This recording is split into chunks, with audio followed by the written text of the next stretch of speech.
Last week, Theo Walott made a £20 million move from Arsenal to Everton, which led to Aaron Lennon leaving Everton for Burnley. Both players have had very good careers, with 613 Premier League appearances between them, and a good number of England caps to boot. However, there was a time when both were tipped to have really special careers, and do more than they have to this point. It's a problem within English football that our press like to build young footballers up, only to knock them down. As such, there are no shortage of options for this seven. There are players like Jack Wilshere, who was labelled as the nation's next great hope, but injuries and a lack of consistency have prevented him from ever reaching those heights, currently aged 26. Others, like Manchester City's Michael Johnson, saw injuries not just hamper, but end their careers for good. Here are our 7 overhyped English footballers. Jose Baxter. A regular in England's under 16 and 17 sides, Jose Baxter was a player touted for big things from a young age. A bright and technical attacking midfielder, he became Everton's youngest ever debutant in 2008, aged 16.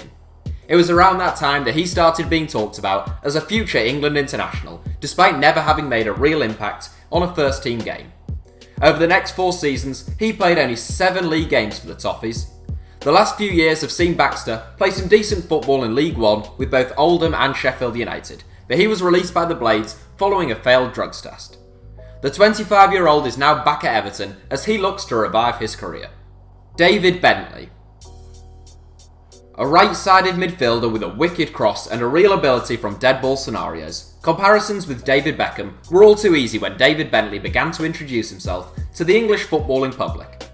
He failed to break into the first team at Arsenal, but starred for Blackburn Rovers as a 20-year-old. 3 excellent seasons at Ewood Park saw Bentley make a big money move to Tottenham, win a handful of caps for England, and be touted for greatness once more. He fell out of love with the game in North London though, and the 2010-11 season was the last in which he played any meaningful football. He officially retired in 2014, aged 29. Tom Cleverley. The player with the brightest looking career in this 7 right now, Tom Cleverley is still playing Premier League football, currently with Watford. As with every player in this 7, Cleverley was an England youth international, and a promising one at that. I can remember being at Wembley when he came on with Manchester United, trailing 2-0 to Manchester City at half-time in the Community Shield. He played brilliantly as United fought back to win 3-2, then aged only 21. It was easy to see why people had high hopes for the midfielder, but his performances steadily declined at Old Trafford, leaving English football fans in disbelief as he racked up 13 caps for the national team.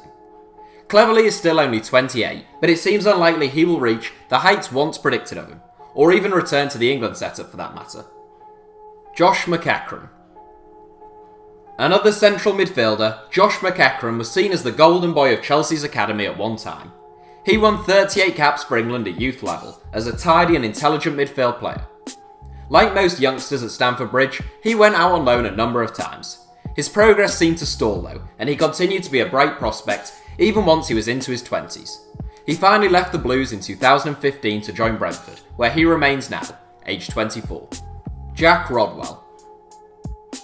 Like David Bentley and Tom Cleverley, Jack Rodwell hasn't just been capped by England at youth level, but also in the senior side.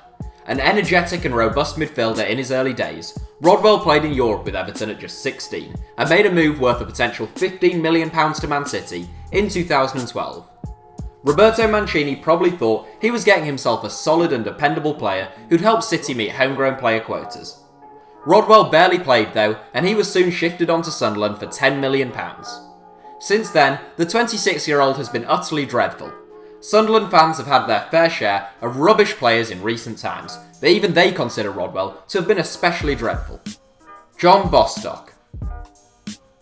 I once had a conversation with a former Premier League manager who had just brought John Bostock to his club. He and his scouting team were incredibly excited, boasting that the lad's got everything. It seemed that way with Bostock, who was physically and technically very good from a young age. He became Crystal Palace's youngest ever player at just 15, and he moved to Tottenham only a year later. Bostock had 5 loan moves away from Spurs though, and things never quite clicked. Questions have been asked of his attitude, but he has gone off and played in Belgium and now France, aged 26, as he looks to recover his career. Francis Jeffers. The 4th former Everton player in this 7, Francis Jeffers takes top spot. He broke into the Everton team at 16, and scored 20 goals in 60 games for the club as a teenager. That prompted Arsene Wenger to fork out an initial £8 million with a potential £3 million in add-ons for the striker, back when that was actually a hefty amount of money in football.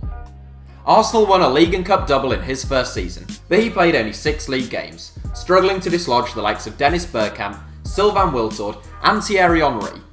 It was a similar story for the rest of his time at Arsenal, and moves to Charlton, Blackburn and Sheffield Wednesday followed, as Jeffers tumbled down the leagues and never realised that fox in the box tag that he'd been given at a young age. So that's it for our 7, but some honourable mentions can be found in the video description below. Thanks for watching, give us a like if you enjoyed the video, and don't forget to subscribe to HITC Sevens.